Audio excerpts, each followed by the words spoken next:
Hey, what's up guys, it's Uncle Kobe and welcome back to another Black Ops 2 news and information video.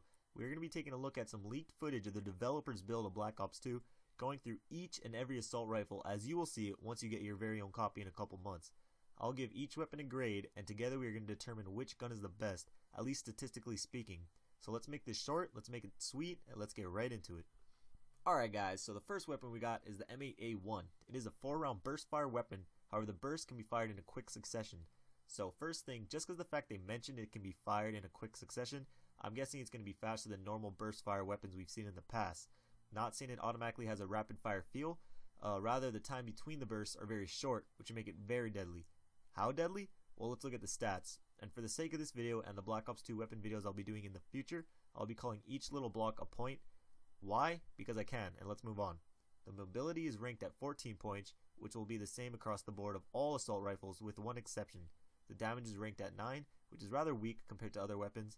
Range is at 11 points, which again is not the best, and its accuracy is at 13 points, which is somewhat average. Overall, this gun makes me wish they brought back the M16 instead, which is why I give it a C. Next we have the Scar H, which is fully automatic and has an increased damage and range from the M8A1. Its mobility is the same at 14, but has a damage of 13 points, which is slightly above average. Its range takes a jump to 15, which is second best in its class, however its accuracy is second lowest at 12. Overall, this gun is nothing more nor less than average, which is why I give it a C+. Next on our list we have the AN-94, which is fully automatic, however the first 2 rounds of each burst are fired at a slightly faster rate. Not sure why they noted that, or even if it's worth noting, but it makes you think that they are encouraging you to burst fire this gun, even though it's fully auto. As for its stats, the mobility is standard at 14, damage is at 12, which is smack dab in the middle of a class, its range is average as well at 13, and its accuracy is at a class worst 10. This gun is comparable to a student that barely passes, but passed nonetheless, so I give it a C.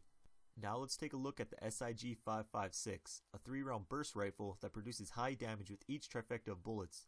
Mobility is at 14, and damage averages out at 13. However, where this gun thrives is at long range, with its 15 points and 16 for accuracy.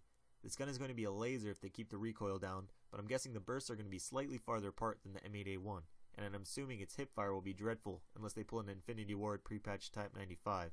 So I give this weapon a strong B. But moving on, we got the Type 25 with some of the most dreadful stats I have ever seen. Its damage and range flatten out at 9, a class worst, and its less than stellar accuracy at 11, which may I note is second worst. However, how this gun finds its effectiveness is with its high rate of fire and moderate recoil. This will most likely be an assault rifle you rush around with, and will probably have a decent hip fire. Either way, I hate it already, and I give it a D. End of story. Next on our list is the SA-58, or first semi-auto weapon, with its light recoil and moderate damage. More precisely, it has a 13 damage, which is absolutely moderate, and a mirrored range, which is fairly average as well. Its accuracy, however, is very good at 15, but I'd expect nothing less with a single-shot weapon. Overall, this gun looks promising, and I give it a B+.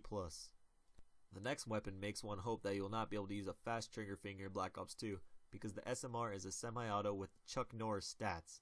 It has a damage and range of 16, which are both best in its class, and an accuracy of 15, which again is typical for a single-shot weapon.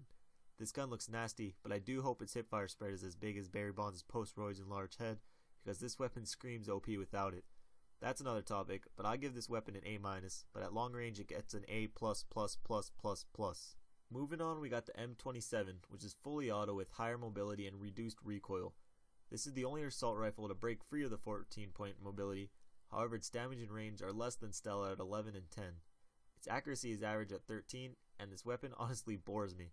The only real plus side is that you can run a tad bit faster, but if you are that concerned with speed, run an SMG. Because of that, I'll give it a B-. Finishing up, we got the M-TAR, which is easily the most versatile gun in its class. The damage and range are at 12, which slightly disappoints me. I wish the damage was at least at 13, which would make it close to the TAR we saw in MW2, and its accuracy averaged at 13. The difference maker with this weapon will be its rate of fire. If that is decent, I can definitely see a lot of people using it. Depending on that, it could be bumped up to a B+, but as of right now, it is stuck on a B. So that wraps up my gradebook for the assault rifles, at least statistically speaking. As of right now, I don't see any one gun that jumps out and is the clear frontrunner, which is good. We hopefully aren't going to see any one weapon dominate the whole game, rather everyone using variety of weapons. Again guys, this is just all speculation coming from the developer's build. These stats can change as we get closer to the release date, but as of right now, this is what we got. So I hope you guys enjoyed it. I'll be doing one of these for every class of weapon. I got a lot of good videos coming out this week, so make sure you hit that subscribe button in the top left if you're new.